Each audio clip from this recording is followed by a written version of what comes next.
She had built an empire, yet the world only saw her age and her skin.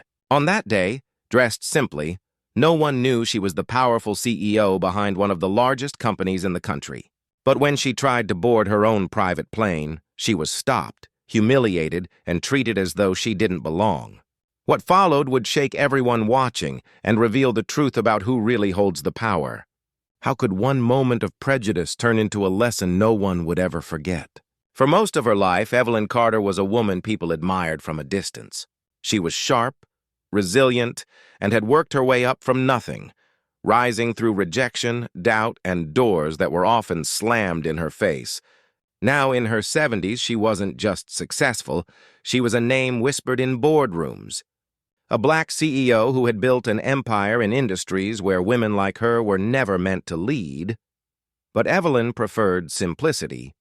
She didn't travel with fanfare or gold-plated luggage. She often moved quietly, blending in, testing how the world treated her when no one knew her name. To her, it was a reminder of just how far society had or hadn't come.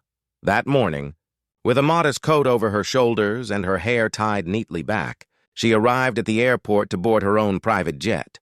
The staff saw only an elderly black woman walking alone, carrying herself with quiet dignity.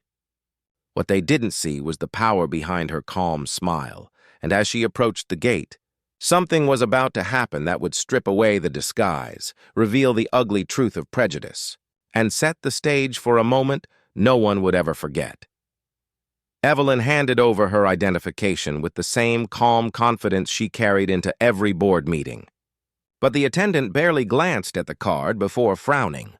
The pause was longer than it should have been, filled with suspicion rather than routine. Then came the first blow. This can't be right. You don't belong here. At first, Evelyn thought it was a mistake, a simple mix-up, but the whispers began almost immediately. Passengers waiting nearby shifted in their seats, their eyes narrowing, curious, judgmental. To them, she wasn't a CEO. She was just an old black woman standing in the wrong line. The staff's tone hardened. Questions turned into accusations. How could she afford a private jet? Did she steal someone's ticket? Was she lost? Every word dripped with disbelief, and every second chipped away at her dignity. Evelyn stood tall, but her heart pounded. She had lived through decades of barriers, through doors slammed shut, and voices telling her no. Yet here, in this moment, it felt different, more humiliating. She wasn't being denied a contract or a promotion. She was being denied her very right to exist in a space she had earned. Security was called. Uniformed men approached, their expressions already set in stone, ready to remove her. The attendants whispered louder now, their eyes darting between her worn coat and the gleaming plane just beyond the window.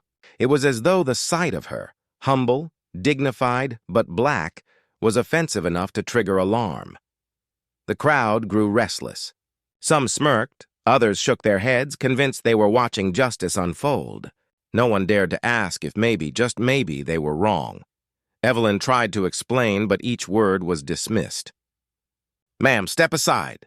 The command echoed like a verdict. The irony was suffocating. This was her plane, yet she was treated like an intruder, like a criminal caught in the act, and then the whispers turned into murmurs. Someone in the crowd muttered, "People like her shouldn't be here." The words cut deeper than any policy rejection or boardroom slight. They weren't challenging her credentials, they were challenging her humanity. Every second stretched longer, the humiliation piling higher. Evelyn could feel eyes burning into her, weighing her down, daring her to protest. The security team inched closer, ready to grab her arm, ready to drag her away, and just as they reached out, ready to remove her from the scene, the moment teetered on the edge of revelation. The truth about who she really was about to come crashing down. But the world still didn't know. Not yet. The guard's hand hovered near her arm, ready to escort her away like a trespasser. The crowd leaned in, some with smug satisfaction, others recording on their phones, capturing the moment an imposter was caught. Evelyn's chest tightened, but her eyes never wavered. "Remove her!" the attendant snapped, her voice sharp with authority. That's when Evelyn did something that silenced the room. She reached into her worn leather bag, not with fear, but with calm precision, and pulled out a folder embossed with gold lettering. Inside were the ownership documents for the very plane they were guarding so fiercely. The seal shimmered under the airport lights. For a heartbeat, no one moved. Then gasps rippled through the room as the truth slammed into them. This wasn't an elderly woman out of place. This was Evelyn Carter, the CEO, the billionaire, the woman whose name was carved into the industry they all benefited from. The attendants froze. The guard stepped back, his confidence draining from his face. One man whispered, almost choking on the words, "She owns it?" Evelyn didn't need to answer. The evidence in her hands was undeniable.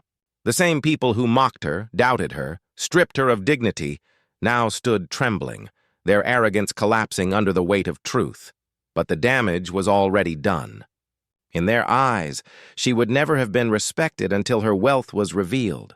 Her humanity alone had never been enough.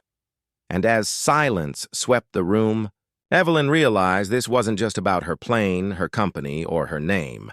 It was about the world's inability to see past the skin she wore and the years etched into her face. The humiliation had turned into revelation. The room trembled, not from her anger but from their shame. And yet, what she chose to do next would decide whether this moment ended in vengeance or in something far greater. The attendants stumbled over apologies, their voices trembling as they tried to undo the humiliation they had just caused. The guards lowered their eyes, ashamed of the assumptions they had so confidently carried only minutes before. Evelyn could have lashed out. She could have used her power to have every single one of them fired on the spot. But instead, she simply straightened her coat, lifted her head high, and walked toward her plane with the dignity they had tried to strip away. For Evelyn, the scars of that moment ran deeper than any apology could heal. She had spent decades proving herself, breaking barriers others said were unbreakable. And yet, in the blink of an eye, she was reduced to nothing more than her skin color and her age. It was a brutal reminder that no amount of success, no level of achievement could shield her from the poison of prejudice. But the truth is, this story isn't just about Evelyn. It's about a world that continues to measure worth by stereotypes, assumptions, and skin. A world where dignity must be earned twice over if you are black, if you are a woman, if you are different. As Evelyn's jet lifted into the sky, she carried with her a question that should haunt us all. How many more times must stories like this be lived before society finally learns to see people for who they are, not what they look like? And maybe the better question is this: the next time injustice unfolds before our eyes, will we tremble in silence, or will we stand?